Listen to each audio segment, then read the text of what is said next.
morning. Look who's here. You must want something for Christmas, being a good boy showing up today. And it's important that the ministers in power know that. Yeah. So, silence. It's an interesting sharing. We had the solstice retreat yesterday, and it was a lovely gathering of contemplating, journaling, sharing, dancing. And I went home after that just really feeling, okay, I feel complete. But I had a talk to put together. And so I sat there on my little desk, and I thought, silence. And I recognized that there's different kinds of silence, right? There's the silence, the mystical silence that we lead in our practices for meditation and different ways of being. In our prayers, we seek that mystical silence, that depth. And then there's the kind of optimistic silence of everything feels really good. And you just kind of take it in, and there's a silence that wraps around that. And then there's that pessimistic kind of silence that sometimes Charlie knows if he says the wrong thing.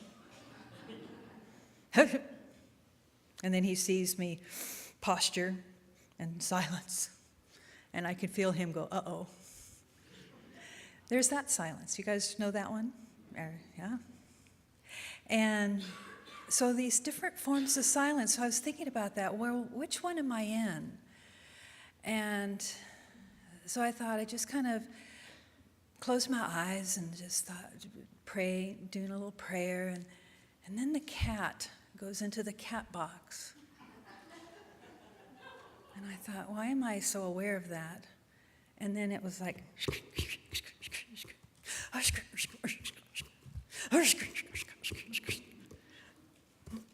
and on, and I'm thinking, all right, already, it's covered. And I could feel this. I thought, okay, that's the kind I'm in. I'm in that kind of silence, the more pessimistic kind. And, the cat leaps out just feeling like, all righty, I've done my duty. And then it was like, oh. So then I couldn't concentrate from there. And I thought, this is how silence gets interfered with, and then it becomes a longing for something that we're seeking. And I just thought, well, okay, I need to go back to the principle here of what does it mean to go into silence? Where is it? Where does it go when we're not paying attention? Where does it go? Where is the mystery of silence? And are we in silence even if we're still thinking? Are we in silence then? And when the Bible talks about the secret closet, I think of, well, what is that? Where is that we long for, that we seek, this quietness, this stillness? And does silence require our patience? And I think it really does, noticing where I was with the cat box last night. I thought, okay, I'm not being very patient with any of the inner feelings that I'm having. So there's always this moment of, I need to separate, I need to pull back. And Thomas Merton has some wonderful descriptions of this sacred silence, and he says it has many dimensions. It can be a regression and an escape, right? It can be a loss of self, or it can be a presence and awareness, a unification, a self-discovery. A negative silence can blur and confuse our identity, and we lapse then into daydreams, or we diffuse ourselves into various anxieties. Positive silence, that optimistic one, pulls us together and makes us realize who we are, who we might be, and the distance between the two. Ernest Holmes, he writes these words, Think about yourself now. This has been a busy time of year, and interesting enough, when you think about the winter solstice, it's supposed to be a time of stillness, a time of going within. But we're all like running in every direction trying to get something done by a certain moment and feeling things that aren't done yet, and this anxiety around Christmas for some people, not all. For suddenly there's a lot of baking and cooking and shopping and wrapping and parties and dropping this and that off and just, going every direction and trying to find parking places and all of this, stuff that kind of makes your heart get a little tighter. And yet we're all doing it for something greater, some greater good. So Ernest Holmes reminds us all life is in motion, or at least all manifest life is in a state of vibration. Everything has a vibration to it. But at the very center of this vibration, there appears to be something that's motionless, something which itself does not move, and yet from which all motion comes from. We can liken this to the Creator and his creation, to the artist and his art, or to the thinker and his thought. And so that still moment, that silent moment, and then the thought, and then the creation. The thinker exists before his thought, the creator exists before any particular creation, and with all action, there evidently is a principle which does not move. That's that divine silence, that creative principle. And we see it, he goes on to explain, in plant life, it's a silent process. Because isn't it awesome to plant seeds or to watch the winter move through the season, and then all of a sudden you wake up one day and there's blossoms on a tree?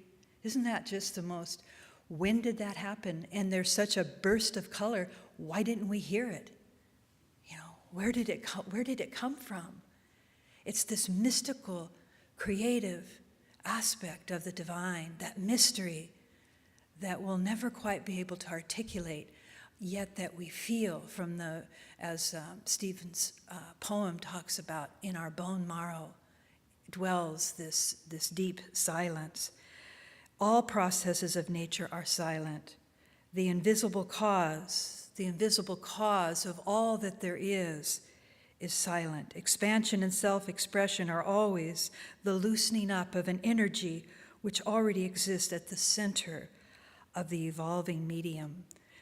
So that's a lot of conceptual thoughts about silence. And I thought our time together would be worthy of just practicing a meditation together that allows us to witness where we are in our own divine creation of the imagery that I project onto you from this beautiful meditation just about the solstice, this time of year where our days now, we have passed through the actual solstice. The brilliant light of the moon is something that just takes your breath away. And the meeting yesterday, I shared there, for all of us, there's this moment at this time of year where we are caught in that moment of all things are done. There's this silence that comes over us. It can be after you leave the Christmas Eve service tomorrow night and you walk out and the evening is quiet. We've just lit candles and we've sung Silent Night, and then we walk out and you feel like everything that you tried to get done is done as best you could do. Or perhaps it's the Christmas morning after all the wrapping and all the opening and all of that is over, all of that, and you've had your breakfast and there's this quietness as everybody just is fed by love itself. Or is it the day after Christmas when you just feel like, I just feel like I can relax now. And there is my peace. There is the silence. And there's this awe in that. Sometimes we can expand that and we can dwell in that, and it feels like such a deep reservoir of peace and satisfaction. And then other times it's just quick, but you know it, you feel it. That moment, that pregnant, silent moment that just holds you and makes you remember the divine in all things. So in this meditation, I'm going to read it through, different parts of it. I invite you to join in that, to join together in a spiritual practice. At the end, Damien will play a song by Jack Fowler about silence. So when you are preparing yourself for meditation, I must invite you to reposture yourself, because if you're sitting in a relaxed, ready to listen, it could be a little bit of a slump, and you want to plant your feet and lift up your heart and square up your shoulders and create that conduit of the channel of the divine that moves through you, to awaken this crown of your being, to awaken that, to open the flowers of the divine and allow the conduit of grace to just start to inspire you and move you, and listen intuitively to what you receive from the gift of the solstice meditation. It is called a sun at midwinter. Close your eyes and let the eyes be soft and let the breath be deep. Come into that space and join me on the journey. Sinking deep into meditation, feel the surroundings begin to fade slowly away. Everything's fading. It's just you here. There's silence. And you find yourself gradually standing within a circle of 12 mighty trees. 12 mighty trees. On each one is a symbol carved, each one representing the changing of the seasons. Well, as you stand in that circle, you turn to the trees and you see carved upon one of them the sign of holly, and above it the words, the unconquered sun, the signs of midwinter. Looking up into that tree which towers impossibly far above you, you see that the branches are evenly spaced, just like the rungs of a ladder, and the tree whispers to you, climb, climb. And this you do, setting your hands one upon the other through each branch. Springing lightly upward, grace fills your step, and then you set your feet on each new branch and you reach up for the next one above that. You climb swiftly and easily and as far as you can go. There always seems to be another branch, still another branch, and suddenly you reach the top. You step out on that last branch and you find yourself in a snowy landscape, lit by the glow of the glorious midwinter sun, which now lies low upon the horizon. Ahead of you and on all sides are gentle slopes. Some are crowned by trees. Kind of visualize each branch and twig outlined in this glorious white, and the snow is soft beneath your feet. And there's a stillness. There is a stillness that wraps around you like a blanket, and you hear a sound far off, a drumming, jingling sound, which becomes distinguishably as the thunder of hoofs and the jingling of small bells. There comes toward you from the north a marvelous figure, dressed in all of the skins from head to toe, long hair streaming in the wind, and a huge man, tall and powerful, riding astride a great reindeer, whose antlers seem to sweep the sky.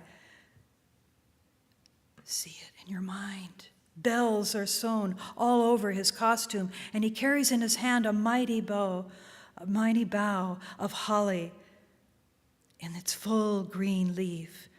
Reaching out with his holly staff, he touches you on the head, and you are at once transformed into the likeness of a bird.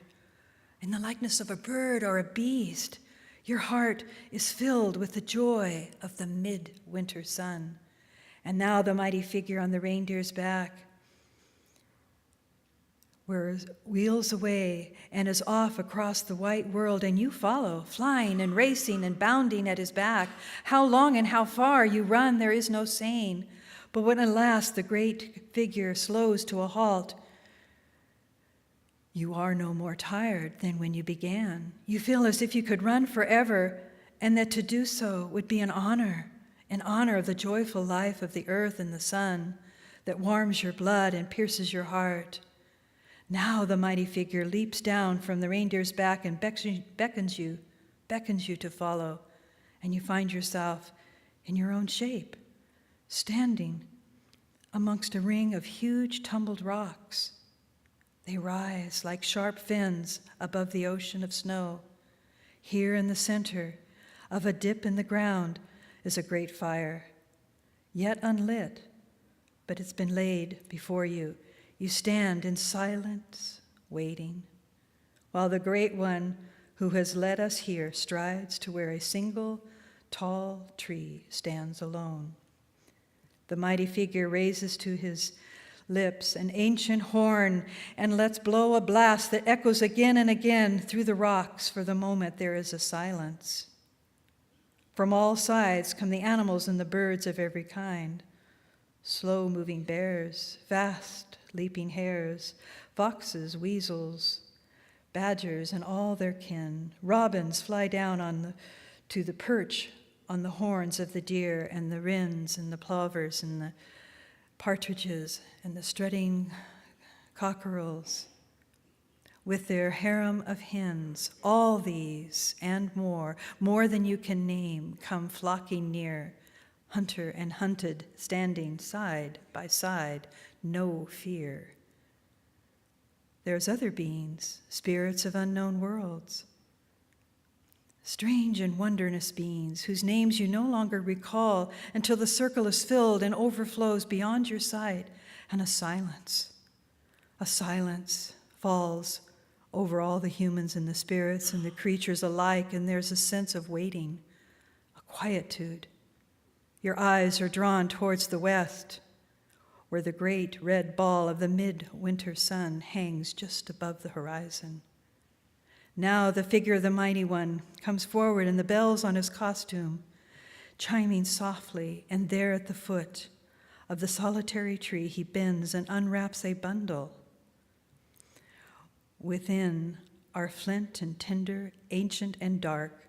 Crouching down, he strikes a spark, and at once a flower of light blossoms between his hands. The fire licks hungrily at the tree, and then in a flash strikes upward, clothing the trees from root to tip in the vestment of light.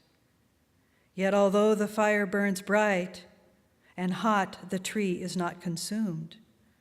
Through the leaping flames you can see the trunk and the branches clearly, and as though as a signal, the sun begins to descend, and in a moment it is gone. It is gone below the horizon's edge, leaving all there surrounded by dark, eyes and hearts turning eagerly towards the burning tree. The Great One turns his bright and laughing face towards you, and you become aware that you are holding a torch in your hand, as yet unlit. With a wave of his hand, the figure bids you to come forward and take the light from the burning tree, and this you do, and the others follow suit until you stand in a circle of light. Your brand held high in your hand, this torchlight dancing on the creatures who surround you on every side. Then in your mind,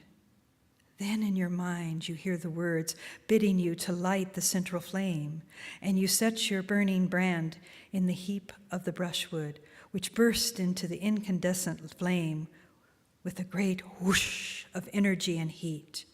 Then again you hear the words, the voice of the Great Ones echoing in your ears. His lips never seem to move. Behold the solstice fire. Behold the wonder of the sun of midwinter. Accept the blessings of the old ones and take the light back into your world in the kindle fires of your heart.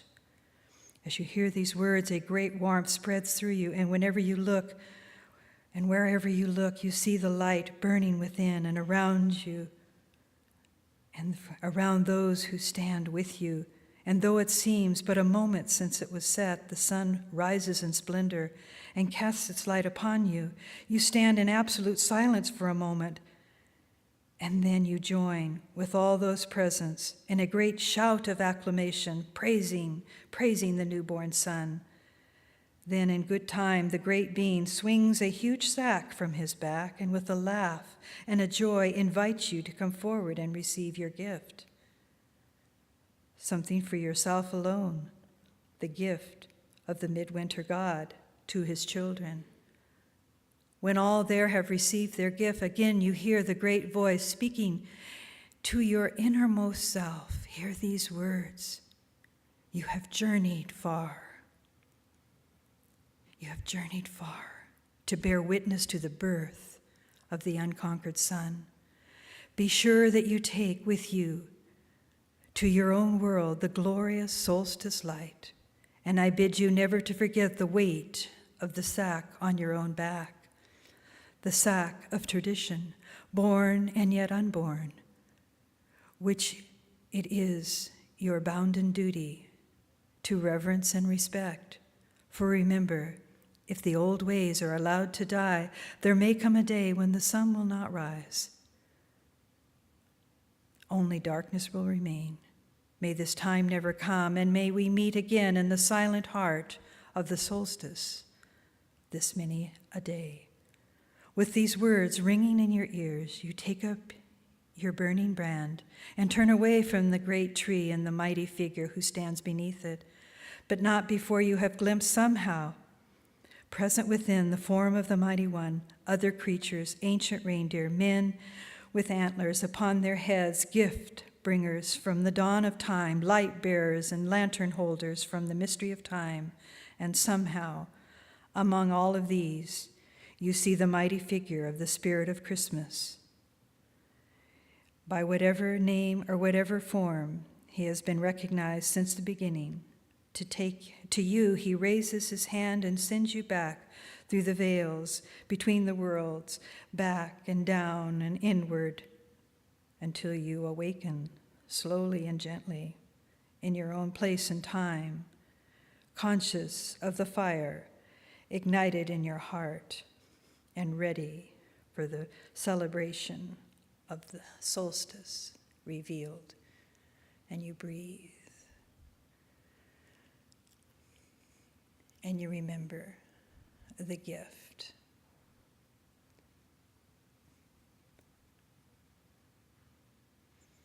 In the silence there is peace.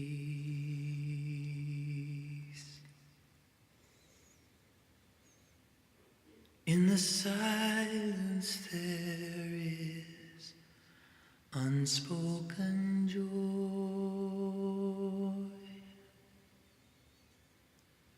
In the silence there's release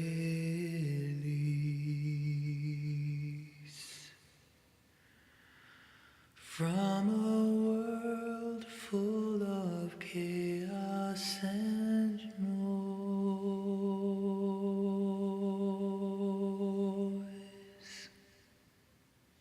So I wait for these precious moments when I hear all that could never be said, and right here in this holy silence I find God, I find myself.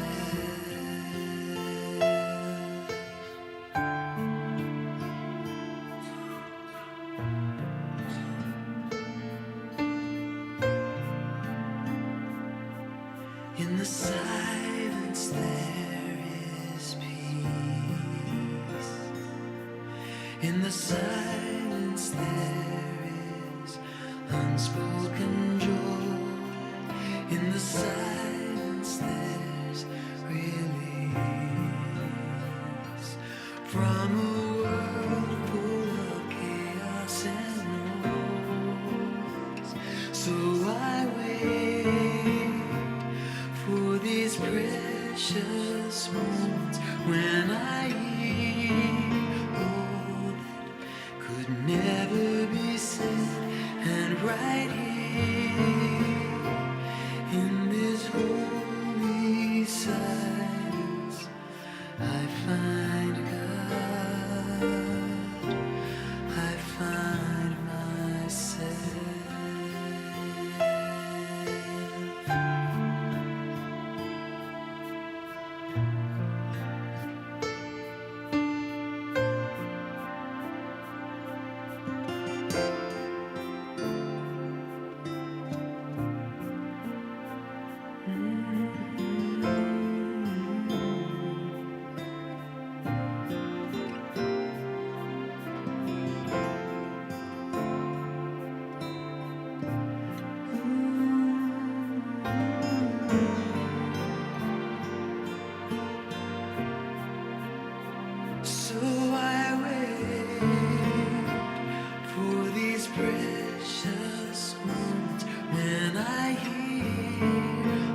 So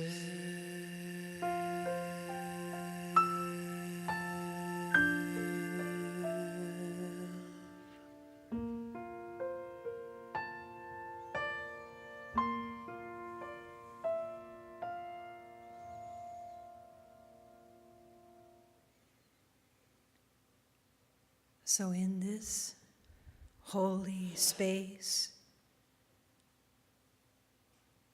where silence holds you at your very core, and as I take the gift given to me, as I remove that sack from my back and I open it, what I discover is all of you. It is that deep longing that the gift of my heart into yours is the holiest of all gifts, where we are divinely touched and awakened in those moments of great awe, of great unspoken love, that we are held in that together as one. It is my deepest desire of a gift.